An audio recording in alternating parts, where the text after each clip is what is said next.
2013 সালে Neymar junior যখন সান্তোসের অধ্যায় শেষ করে বার্সেলোনায় পাড়ি জমালেন, ঠিক তখন যেই ধরনের একটা ভাইব তৈরি হয়েছিল, একই ধরনের ভাইব তৈরি হয়েছে এস্তাভিও উইলিয়ানের ক্ষেত্রে। পুরো বিষয়টা পার্ট বাই পার্ট খুলে বলার চেষ্টা করছি, আশা করি আপনি বুঝে যাবেন। তবে সেই সাথে কথা শুরু করার আগে একটা বিষয় পরিষ্কার করে বলতে চাই, নেইমার জুনিয়রের সাথে এস্তাভিও উইলিয়ানের কোনোভাবে তুলনা করছি না, দয়া করে কেউ ভুল বুঝবেন না। তার কারণ হলো, ব্রাজিলের মাটিতে নেইমার জুনিয়রের মতো এমন প্রতিভাবান ফুটবলার আর কখনো জন্ম হবে কিনা বা নতুন করে কেউ আসবে কিনা, এটা কিন্তু আসলেই সন্দেহ করার মতন একটা বিষয়। তার কারণ হলো, নেইমার জুনিয়রের যে জন্মই হয়েছে ব্রাজিলের জন্য, এটা আর নতুন করে বলার অবকাশ রাখে না। সেই সাথে নেইমার জুনিয়র আসলে যা করতে পারেন এবং যা তিনি দেখিয়েছেন জাতীয় দলের জন্য এবং নিজের ক্যারিয়ারে, সেখানে আর নতুন করে তার সাথে এমন কাউকে তুলনা করাটা আসলে অযৌক্তিক হবে যে কিনা মাত্রই তার ক্যারিয়ার শুরু করতে যাচ্ছে। যে কারণে আলোচনার শুরুতে এই বিষয়টা একদম ক্লিয়ার করে বলে নিলাম, এই ভিডিওতে আমি মোটেও এস্তাভিও উইলিয়ানকে নেইমারের সঙ্গে তুলনা করছি না। প্রথমত যে বিষয়টা আপনাকে একটু মনে করিয়ে দিতে চাই, তা হলো নেইমার জুনিয়র যখন বার্সেলোনায় পাড়ি জমান, ঠিক তার আগে কনফেডারেশনস কাপে নেইমার জুনিয়র স্পেনের বিপক্ষে একটা গোল করেছিলেন অস্কারের পাস থেকে। ঠিক সেই গোলটা যখন তিনি করেন নেইমার জুনিয়র, তখন ওই গোলটার সময় ইকার ক্যাসিয়াস ছিলেন স্পেনের গোলরক্ষক। তিনি কেবলমাত্র দাঁড়িয়ে দাঁড়িয়ে দেখেছিলেন, তার আসলে কিছু করার ছিল না। ওই সময় যে ইকার ক্যাসিয়াস যে দাঁড়িয়ে দাঁড়িয়ে দেখেছেন, ওইটা ছিল নেইমারের ইউরোপ যাত্রার প্রথম বার্তা, যে আমি এখান থেকে এই যে তোমাদেরকে দেখিয়ে দিলাম, তোমাদের বিপক্ষে যে একটা ভালো একটা সুন্দর দৃষ্টিনন্দন গোল করে দেখিয়ে দিলাম, আমার জন্য তোমরা অপেক্ষা করো, স্পেনে আসলে আসার পরে আমি আরও নতুন কিছু করে দেখাবো। ঠিক একই রকমের একটা বার্তা এস্তাভিও উইলিয়ান দিয়ে রাখলেন চেলসির বিপক্ষে। পালমাইরেসের হয়ে সর্বশেষ যে ম্যাচটা তিনি খেলেছেন, সেই ম্যাচে ক্লাব ওয়ার্ল্ড কাপে, এই ম্যাচটা যদিও তার দল হেরে গেছে, কিন্তু তিনি হচ্ছেন প্লেয়ার অফ দ্য ম্যাচ। সেই সাথে তিনি যে গোলটা করেছেন, এই গোলটা নেইমার জুনিয়রের ওই গোলটার সাথে মানে অনেকটাই মিলে যায়। বরং নেইমার জুনিয়র যেটা করেছেন সেই জায়গা থেকে এস্তাভিও উইলিয়ান যে গোলটা করেছেন, সেই গোলটা অনেকটাই কঠিন বলা যায়। মিল কোন জায়গায়? নেইমার জুনিয়র ঠিক যেইভাবে গোলটা করেছেন, এস্তাভিও উইলিয়ান একইভাবে গোলটা করেছেন।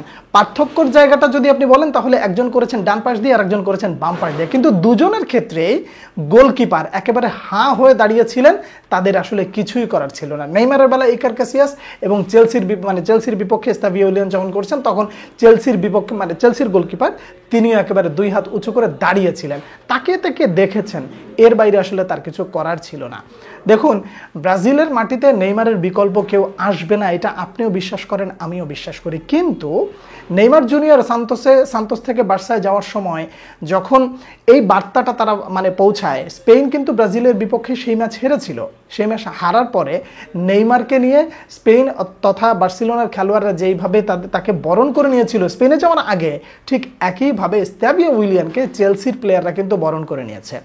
চেলসির কোচ তো একেবারে পরিষ্কার ভাষা বলে দিয়েছেন যে আমি ম্যাচ জেতাতে যথেষ্ট পরিমাণে খুশি হয়েছি, এটা ঠিক, কিন্তু এস্তাভিও উইলিয়ান যে গোল করেছে এবং তার গোলটা পেতে আমি আরও বেশি খুশি হচ্ছি। এর মানে হলো যে এস্তাভিও উইলিয়ান আসলে যে ইউরোপে এসে যে তার আন্ডারে পড়তে যাচ্ছেন, এবং তিনি চোখে দেখলেন যে প্রতিপক্ষ হিসেবে সে আসলে আমার বিপক্ষে কতটা থ্রেট হতে পারে, এবং যে গোলটা দিয়েছেন, এই গোলটা দেখার পরে তিনিও নিশ্চিন্ত হয়ে গেলেন যে আমার এই জোন নিয়ে নতুন করে ভাবার কোনো প্রয়োজন হবে না।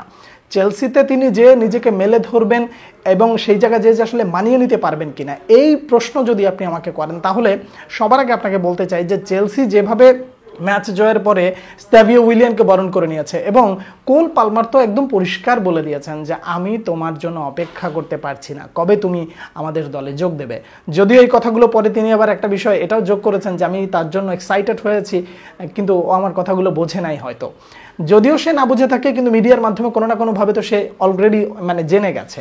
এস্তাভিও উইলিয়ানকে চেলসির খেলোয়াড়রা যেইভাবে এসে বরণ করে নিয়ে গেছে ম্যাচ জয়ের পরেও, এই জায়গাটা দেখার পরে আসলে বলতে হয় যে এস্তাভিও উইলিয়ান যেই প্রতিভা নিয়ে এসেছেন, এই প্রতিভাটা যদি তিনি ধরে রাখতে পারেন এবং চেলসিতে এসে যদি নিজেকে মানিয়ে নেন, সেই সাথে ভুল কোনো সিদ্ধান্ত নিয়ে এমন কোনো দলে না যান যেই দলের প্রজেক্টে তিনি আসলে মানানসই না এবং ওই দলে গিয়ে তার ক্যারিয়ারটা শেষ হয়ে যেতে পারে, এই ধরনের ভুল সিদ্ধান্ত না নিলে বলা যায় যে এস্তাভিও উইলিয়ান দুর্দান্ত কিছু একটা করতে যাচ্ছেন। সেই সাথে নেইমারের পর আপনি যদি নতুন করে কাউকে কাউকে নিয়ে নিজের ভেতরে স্বপ্ন দেখতে চান কিংবা এইভাবে চিন্তা করতে চান যে নেইমারের পরে আসলে ব্রাজিলকে কে নেতৃত্ব দেবে, কারা সামনের থেকে এগিয়ে নিয়ে যাবে, তাহলে আপনি স্ট্যাভিও উইলিয়ানকে এখন থেকেই আপনার মনের ভেতরে জায়গা করে দিতে পারেন। স্ট্যাভিও উইলিয়ানের প্রতিভা নিয়ে আপনি প্রশ্ন করতে পারেন না।